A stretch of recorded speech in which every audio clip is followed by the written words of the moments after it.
Hi, എല്ലാവർക്കും സ്വാഗതം. ഇന്നത്തെ നമ്മുടെ വീഡിയോ സുക്കിനി നടുന്ന വീഡിയോ ആണ്.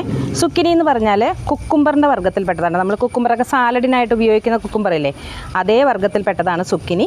ഇതിൻ്റെ സാധാരണ പ്രചാരത്തിൽ അങ്ങനെ വന്നിട്ടില്ലെങ്കിൽ പോലും നമ്മുടെ നാട്ടിൽ നല്ല രീതിയിൽ ഉണ്ടാവുന്ന ഒരു പച്ചക്കറിയാണ് കേട്ടോ. ഇതിൻ്റെ പ്രത്യേകത എന്താണെന്ന് വെച്ചാൽ ഇത് വള്ളിയായിട്ട് പോവില്ല, കുറ്റിയായിട്ട് തന്നെ വളരുന്ന ഒരു പച്ചക്കറിയാണ്. അതിൽ മത്തയുടെ പൂ പോലത്തെ പൂവും മത്തയുടെ ഇല പോലത്തെ ഇലയും വിത്തും മത്തയുടെ പോലത്തെയാണ്. അപ്പോൾ ഇത് നമുക്ക് ഞാൻ ഒരു ട്രേയിൽ പാകിയിട്ട് ഇതേപോലെ വേരൊന്നും പോവാത്ത രീതിയിൽ പറിച്ച് കൊണ്ടുവന്നിരിക്കുന്നതാണ്. അപ്പോൾ നമുക്ക് നടാനായിട്ട് സാധാരണ പോട്ടി മിക്സ് തന്നെയാണ് ഞാൻ റെഡിയാക്കി വെച്ചേക്കുന്നത്.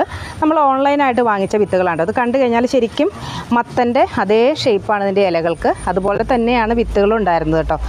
പെട്ടെന്ന് നമുക്ക് സാധാരണ വിത്ത് പച്ചക്കറി വിത്തുകൾ പോലെ പെട്ടെന്ന് മുളച്ചു വരികയും ചെയ്തു, നല്ല ആരോഗ്യത്തോടെ വളരുകയും ചെയ്തു. ഇനി നമുക്കിതൊന്ന് നട്ടുകൊടുക്കാം. നമ്മളിവിടെ ഒരു 5 ക്യാനാണ് കേട്ടോ നിറച്ച് വെച്ചേക്കുന്നത്. സാധാരണ പൊട്ടി മിക്സാണ്. നമ്മൾ ചാണകപ്പൊടി, എല്ലുപൊടി, വേപ്പിൻ പിണ്ണാക്ക്, മണ്ണ്, പിന്നെ ഈ ചകിരിച്ചോറിന് പകരം നമ്മുടെ ഇവിടെ ചിന്തേറുപൊടി, ഈ മരം പ്ലെയിൻ ചെയ്യുമ്പോൾ കിട്ടുന്ന പൊടി ഉണ്ടല്ലോ, ആ പൊടി ഉള്ളത് കൊണ്ട് ഈ ചകിരിച്ചോറിന് പകരം ഞാൻ അതാണ് കേട്ടോ ചേർത്ത് കൊടുത്തേക്കുന്നത്. നല്ല മണ്ണിന് നല്ല ഇളക്കം കിട്ടുകയും ചെയ്യും, നീർവാർച്ച ഉണ്ടാവുകയും ചെയ്യും കേട്ടോ. അപ്പോൾ അതാണ് ഞാൻ ചെയ്ത് കൊടുത്തേക്കുന്നത്. അപ്പം നമുക്ക് ഇതിലോട്ട് ഒരു 2 എണ്ണം വെച്ചിട്ട് നമുക്ക് നട്ടു കൊടുക്കാം കേട്ടോ. 2 തൈ വെച്ചിട്ട് ഓരോ ക്യാനിലോട്ടും നട്ടു കൊടുക്കുകയാണ്.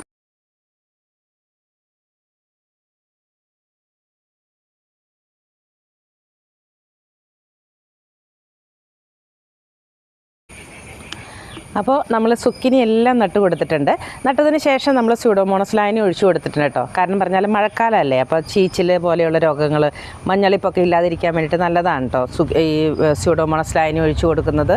പിന്നെയെന്ന് വെച്ചാൽ നമ്മൾ സാധാരണ ചെയ്യുന്ന പച്ചക്കറി, തക്കാളി, വഴുതന, വെണ്ട, അതൊക്കെ ചെയ്യുന്നത് പോലെ തന്നെ ഇടയ്ക്കൊക്കെ നമ്മളൊന്ന് മാറ്റി പരീക്ഷിക്കുന്നത് നല്ലതല്ലേ. കാരണം പറഞ്ഞാൽ നമ്മുടെ നാട്ടിൽ ഉണ്ടാകുന്നതാണെന്നുണ്ടെങ്കിൽ പുതിയൊരു കൃഷി ഉണ്ടായി വരുമ്പോൾ കാണാനും എനിക്കിഷ്ടമാണ്.